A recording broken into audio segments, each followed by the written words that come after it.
सभी लोग ध्यान दें, इन मानों को आपको रटना ही पड़ेगा, याद करना ही पड़ेगा। ऐसे कैसे इन मानों को याद करना पड़ेगा?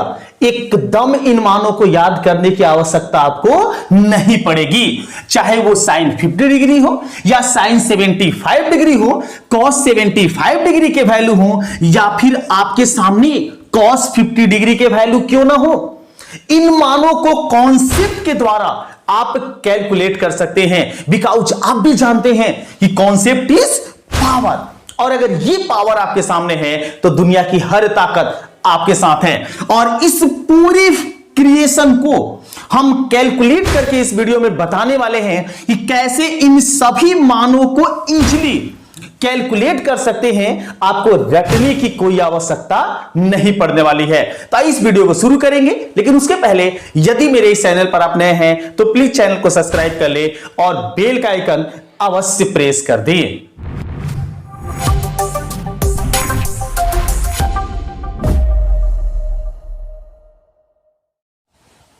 आइए दोस्तों जानेंगे कि इन वैल्यू को अगर ज्ञात करना हुआ तो उसके कैसे फॉर्मूले होते हैं। इसके लिए आपको फॉर्मूले की आवश्यकता पड़ेगी, जिसमें फर्स्ट फॉर्मूला हम आपको बताएंगे कि यदि आपके सामने साइन ए प्लस बी के रूप आ जाए तो कैसे होते हैं। तो साइन ए प्लस बी का फॉर्मूला याद करना काफी इजी है। कैसे याद करेंगे? तो एकदम इजी याद कर लेंगे। इसको होता है sign A into cos B plus इसके साथ होता है cos A into sine B. दम इजी, अगर 2 बार इसे दोहरा लेंगे ना आपको याद हो जाएगा। आप आराम से इसे एक बार रिपीट कर लीजिए। Sine A plus B equal to sine A into cos B plus cos A into sine B. Same इसी तरीके से सेकेंड जो प्रॉपर्टीज में यूज होती है वो यूज होती है कॉस ए प्लस बी। तो कॉस ए प्लस बी की प्रॉपर्टी क्या होती है? तो इसका वैल्यू बताएंगे कि इसका वैल्यू होता है cos A into cos B minus sine A into sine B. इस तरीके के इसकी प्रॉपर्टियां यूज की जाती हैं। अगर यही तीसरी प्रॉपर्टी में हम आपको बताएं तो तीसरी प्रॉपर्टी में आपको बताएंगे tan a प्लस बी का वैल्यू क्या होता है। तो tan a प्लस बी के वैल्यू अगर आप जानना चाहते हैं तो कुछ इस प्रकार से होता है। वो होता है tan a plus tan b upon by 1 minus tan a into tan b। तो अगर आपके सामने ये 3 फॉर्मूले इजीली आप याद रखते हैं तो इन मानों को कैलकुलेशन करना आपके लिए एकदम आसान हो जाएगा। अगर ये आपके फॉर्मूले माइनस में हो जाए, जैसे साइन ए प्लस बी अगर जगह पर अगर ये माइनस के टर्म आ जाए तो बस आपको जहां प्लस है वहां कर देना होगा माइनस। अर्थात ये वैल्यू हम कैसे जानेंगे? तो साइन ए माइनस बी का वैल्यू होगा sine A into cos B minus cos A into sine B. Same next property में जाने तो कॉस ए प्लस बी के जगह पर कॉस ए माइनस बी का वैल्यू जाने तो ये हो जाता है cos A into cos B और चिन्ह चेंज होता है plus sign A into sine B. Next अगर प्रॉपर्टीज को देखते हैं तो tan a प्लस बी का वैल्यू में अगर माइनस की प्रॉपर्टी यूज करें, tan a माइनस बी क्या होता है? तो tan a माइनस बी में जहां प्लस होगा वहां लगा देंगे माइनस और जहां माइनस होगा वहां लगा देंगे प्लस। पर इतना छोटा सा काम करना आपको। तो ये वैल्यू कैसे हो जाएंगे माइनस की प्रॉपर्टी से? तो tan a minus tan b upon by 1 plus tan a into tan b। अगर ये फॉर्मूला आप याद रखते हैं तो ये क्रिएशन आपके लिए इजी हो जाता है। अब आइए जानते हैं कि इस पर कैसे उन वैल्यू को निकाला जा सकता है। आइए दोस्तों जानते हैं कि यदि आपके सामने पहला सम इस प्रकार से लिया जाए और यदि आपको साइन 75 डिग्री के वैल्यू कैलकुलेट करने हो तो कैसे कर सकते हैं। इसके लिए क्या करेंगे कि साइन जो 75 है इसे 2 एंगल के रूप में आप तोड़ लेंगे। 2 एंगल ऐसा बनाएंगे जिनके वैल्यू आप इजीली जानते हो। जैसे 75 को लिख सकते हैं 45 डिग्री प्लस 30 डिग्री। अगर ये दोनों ऐड करेंगे तो 75 डिग्री हो जाएगा। अब क्या करते हैं कि आप इसे a और इसे b मानकर आप साइन a प्लस बी का जो अभी फॉर्मूला हम लोग सीखे थे उस पर पुट कर देंगे। कैसे करेंगे? तो लिख पाएंगे साइन ए हमारा होता है 45 डिग्री इंटू कॉस बी हमारा होता है 30 डिग्री प्लस कॉस ए अर्थात यहां लिखेंगे हम 45 डिग्री और इसके साथ इंटू में देंगे साइन बी अर्थात साइन बी हमारा हो जाता है, ये होता है 30 डिग्री। अब अगर ऐसे आप प्रॉपर्टी के अनुसार रख देते हैं, तोड़ लेते हैं, तो आप इसकी वैल्यू को इजीली पुट कर लेंगे। जैसे साइन 45 डिग्री के वैल्यू कितने होते हैं, तो ये तो जानकारी सब लोग को है, हम इजीली जानते हैं कि साइन 45 डिग्री का वैल्यू 1/√2 होता है। सेम इसी तरीके से cos से 30 डिग्री का मान आपको यहां से याद करना होगा, तो cos 30 डिग्री का मान अगर याद करते हैं तो ये हमारा होता है √3/2 प्लस यहां पर मेरे पास अगला जो टर्म मेरे पास है वो है cos 45 डिग्री जिसका वैल्यू होता है 1/√2 और उसके इनटू में मेरे पास है sin 30 डिग्री जिसके वैल्यू हम जानते हैं ये होता है 1/2। अगर इन वैल्यू को आप नहीं जानते हैं तो बाएं हाथ का खेल समझ के आप इस वीडियो को जरूर देख लेंगे जिसका लिंक डिस्क्रिप्शन बॉक्स में दिया गया है, आपको याद आ जाएगा। अब क्या करेंगे, पहले मल्टीप्लाई कर लेंगे, इसको मल्टीप्लाई करेंगे तो √3 और इसको मल्टीप्लाई करेंगे तो होगा 2√2 प्लस इसको अगर आपस में मल्टीप्लाई करते हैं तो 1 से 1 को करते हैं 1 होता है और 2 से √2 को करते हैं तो 2√2 हो जाता है। अब दोनों को क्या करेंगे, एक साथ ऐड कर देंगे, तो जब दोनों एक साथ ऐड करते हैं तो इसका एलसीएम हो जाता है 2√2 और एलसीएम लेने के बाद जब इसको ऐड करते हैं तो ऊपर के जो टर्म होते हैं वो हो जाते हैं √3 + 1। और आज जानकारी दे दे हम आपको कि साइन 75 डिग्री के जो वैल्यू होते हैं वो यही वैल्यू होते हैं √3 + 1/2√2। अब आपके दिमाग में आता होगा कि यदि सर आपके सामने अगर साइन 75 डिग्री के बदले अगर आपके सामने साइन 50 डिग्री के वैल्यू आ जाए तो क्या करेंगे, एकदम इजीली निकाल लेंगे। आपको करना क्या होगा कि साइन 45 + 30 के जगह पर यहां यूज कर लेना होगा माइनस, क्योंकि 45 में से माइनस करेंगे 30 डिग्री को तो मेरा हो जाएगा 15। तो 15 डिग्री के वैल्यू निकालने के लिए ये काम करने होंगे। आपको जहां प्लस है बस वहां पर कर देना होगा माइनस। यहां माइनस करते हैं तो यहां भी होता है माइनस और यहां माइनस करते हैं तो यहां भी देना होगा माइनस और यहां भी आपको देना होगा माइनस। अर्थात साइन 50 डिग्री के वैल्यू अगर इस कैलकुलेशन से लेते हैं तो मिलता है √3 - 1/2√2। और इस तरीके से आप इजीली साइन 75 डिग्री हो या साइन 15 डिग्री हो आप इजीली इसे कैलकुलेट कर सकते हैं। अब आइए जानते हैं कि यदि आपके सामने कॉस के वैल्यू निकालने हुआ तो कैसे निकालते हैं, इसको देखते हैं। आइए दोस्तों जानेंगे कि कॉस में अगर 75 डिग्री के वैल्यू निकालने हो तो कैसे निकालेंगे, इसको भी हम इजीली कैलकुलेट कर लेते हैं। तो सेम वही प्रॉपर्टी होगी जो पहले क्वेश्चन में हम आपको बताए।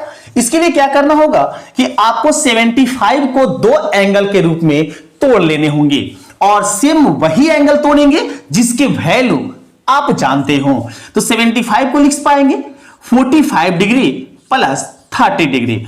45 और 30 डिग्री को ऐड करेंगे तो हो जाएगा 75। अब आप याद कीजिए कि cos इसको अगर a लेते हैं और ये b अगर मानते हैं तो cos a + b के फॉर्मूले क्या जाने थे अभी थोड़ा देर पहले हम लोग, उसको एक बार याद करेंगे और यहां पर उसके अनुसार पुट करेंगे वैल्यू। तो हम याद करवा देते हैं आपको, cos a + b का वैल्यू होता है cos a × cos b। a हमारा होता है 45 डिग्री × cos b हमारा होता है 30 डिग्री। अगर ये प्लस है तो cos के एंगल में माइनस हो जाता है और उसके बाद आता है साइन a हमारा होता है 45 डिग्री और साइन b हमारा ये होता है 30 डिग्री। इस तरीके से आप इसे आसानी से तोड़ लेंगे। अब इनके जो वैल्यू होते हैं उसको पुट कर देंगे। जैसे cos 45 डिग्री का वैल्यू होता है 1/√2, हम सभी को अच्छे से पता है। cos 30 डिग्री का जो वैल्यू होता है वो मेरे पास होता है √3/2। माइनस की प्रॉपर्टी है तो माइनस देंगे। साइन 45 डिग्री का जो वैल्यू होता है वो होता है 1/√2 और उसके बाद साइन जो 30 डिग्री का वैल्यू होता है वो होता है 1/2। तो इस तरीके से सारे वैल्यू हम इजीली पुट कर लेते हैं। अब क्या करेंगे, इसको आपस में क्रॉस कर लेंगे। तो √3 से 1 को क्रॉस करते हैं तो √3 होता है, और 2 को √2 से क्रॉस करते हैं तो आपका होता है 2√2। माइनस का सिंबल है तो माइनस देंगे, 1 से 1 को क्रॉस करेंगे 1, और नीचे के टर्म को क्रॉस करें तो आपको मिलता है 2√2। अब इसको इसमें आपस में माइनस कर लेंगे। तो माइनस करेंगे तो दोनों का एलसीएम ले लेंगे, और एलसीएम लेके इसे इजीली इस प्रकार से माइनस कर लेंगे। और यहां पर जो मेरे पास वैल्यू मिलता है यही वैल्यू होता है cos 75 डिग्री के मान। cos 75 डिग्री का वैल्यू होता है √3 - 1/2√2। अब आपके दिमाग में आता होगा कि अगर ये cos 75 के बदले अगर आपको cos 15 डिग्री के वैल्यू निकालने होते तो क्या करते? तो बस सेम वही प्रॉपर्टी बताएंगे जो थोड़ा देर पहले जाने थे। इसके लिए करेंगे क्या कि आपके सामने ये 45 + 30 जो है इसके जगह पर कर देंगे माइनस, क्योंकि 45 में से माइनस करेंगे 30 डिग्री को तो मेरा हो जाएगा cos 15 डिग्री। अब माइनस वाली प्रॉपर्टी यूज कर लेंगे, तो यहां माइनस की प्रॉपर्टी होती है तो माइनस की जगह पर यहां हो जाएगा प्लस, यहां माइनस की जगह पर हो जाएगा प्लस, और इस माइनस को भी हम कर देंगे प्लस। और सेम यही कार्य अगर यहां भी करते हैं तो यही वैल्यू आपके सामने निकल के आता है, और निकल के क्या आता है तो आएगा √3 + 1/2√2, अर्थात cos 15 डिग्री का जो वैल्यू होगा वो √3 + 1/2√2 होगा। अब थोड़ी सी कंपैरिजन कीजिए कि जो cos 50 डिग्री का वैल्यू जो आया था, हम जाने थे कि sin 75 डिग्री का जो मान आया था सेम यही आया था। अभी जो cos 75 डिग्री का जो वैल्यू जाने, यही वैल्यू थोड़ा देर पहले जो हम कैलकुलेशन किए थे उसमें sin 15 डिग्री के वैल्यू आए थे। तो आप सही पकड़ रहे हैं, सही जान पा रहे हैं, आपके सामने ये कंडीशन बिल्कुल सही है। अब आइए जानते हैं कि यदि आपके सामने tan के वैल्यू निकालने हो कैसे निकालेंगे। आइए दोस्तों जानते हैं कि यदि आपके सामने ये क्वेश्चन आ जाए कि tan 75 डिग्री के वैल्यू कितने होते हैं तो कैसे कैलकुलेशन करेंगे इसको भी देखते हैं। तो इसके लिए करेंगे क्या, आप tan 75 के जो एंगल हैं इसे तोड़ लेंगे 45 डिग्री + 30 डिग्री, जैसे अभी साइन और कॉस की प्रॉपर्टी को हम सॉल्व किए थे। अब इसके बाद tan इसको a लेके इसके b लेके tan a + b की जो प्रॉपर्टी होती है उसके अनुसार आप इसे सॉल्व करेंगे। तो ये हम लिख पाएंगे tan a हमारा होता है 45 डिग्री प्लस tan b हमारे पास यहां हो गया है 30 degree upon by 1 minus tan a into tan b। a हमारा है 45 डिग्री इंटू tan b जो मेरे पास है वो है 30 डिग्री। अब tan 45 डिग्री tan 30 डिग्री के जो वैल्यू होते हैं उसे पुट कर देंगे। तो tan 45 का वैल्यू जो होता है 1 होता है, जबकि tan 30 डिग्री का जो वैल्यू होता है 1/√3 होता है। सेम इसी तरीके से 1 माइनस tan 45 का जो वैल्यू होता है वो 1 होगा, और इंटू में जो मेरे पास tan 30 डिग्री है इसका वैल्यू होगा 1/√3। अब इसको सॉल्व कर लेंगे। अगर आप इसे सॉल्व करते हैं तो जैसा है वैसे अभी लिख लेते हैं, और नीचे के जो टर्म है इस 1 से इस टर्म में हम क्रॉस कर लेते हैं, तो ये होता है 1 माइनस 1/√3। अब इसे आप इजीली सॉल्व कर लेते हैं। चलिए यहां के बाद हम आपको यहां सॉल्व करके दिखा देते हैं। अगर आप इसे ऐड करते हैं तो ऊपर के टर्म को अगर ऐड किया जाए तो इसका एलसीएम हो जाता है √3, और √3 के साथ अगर इसको जोड़ते हैं तो ये हो जाता है √3 + 1।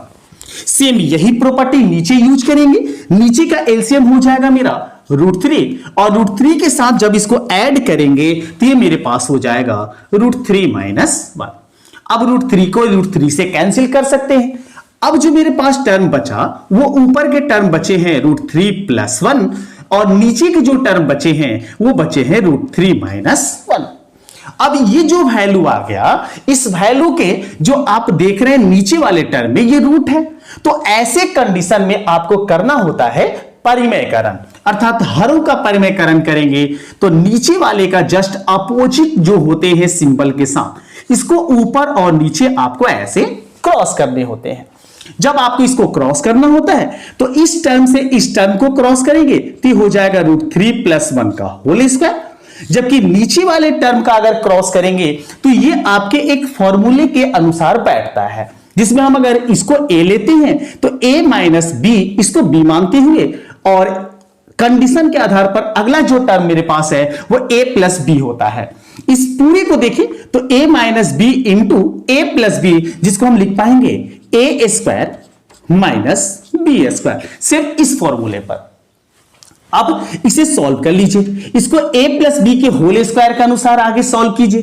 तो a + b के होल स्क्वायर में पहले a² अर्थात √3 का स्क्वायर करेंगे, प्लस b², b 1 है तो 1 का स्क्वायर करेंगे और प्लस लिखेंगे 2ab। तो 2ab जब करेंगे तो हमारे पास कुछ इस तरीके के वैल्यू आएंगे।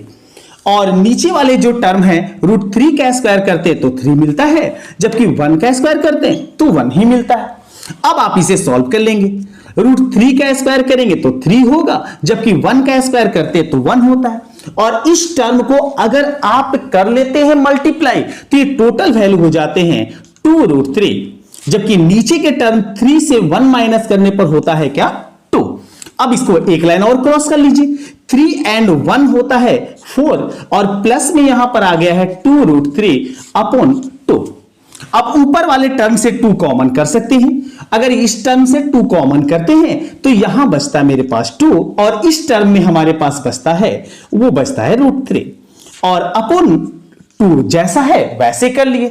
अब इस 2 से इस 2 को कैंसिल करते हैं तो मेरे पास बचता है 2 + √3, अर्थात इस तरीके के टर्म आपके सामने आ जाते हैं। तो थोड़ा सा कैलकुलेशन लंबा है, लेकिन अगर आप इसे एक बार समझ लेंगे तो आप इजीली कभी भी इसे कर सकते हैं और tan 75 का वैल्यू जो 2 + √3 आया है इसे आप निकाल सकते हैं। अब इसी तरीके से अगर आपसे tan 15 डिग्री के वैल्यू पूछे जाए तो जो कार्य हम यहां प्लस में किए हैं वही कार्य आप इसे माइनस में कर लेंगे, और जैसे ही माइनस में करेंगे तो माइनस के टर्म तक यहां तक जो वैल्यू आते हैं ये आपको मिलेंगे 2 - √3, इस तरीके का टर्म। और ये हम उम्मीद करते हैं कि आप इजीली कर सकते हैं। तो इस वीडियो में इतना ही, नेक्स्ट वीडियो में कुछ और नए टॉपिक के साथ हम पुनः आपके साथ उपस्थित होते हैं। अगर इस वीडियो में कोई भी कंप्लेन या किसी प्रकार की त्रुटि आपको लगी हो तो कमेंट सेक्शन में उसका जवाब जरूर दें। मिलते हैं नए वीडियो में, तब तक सभी को वंदे मातरम।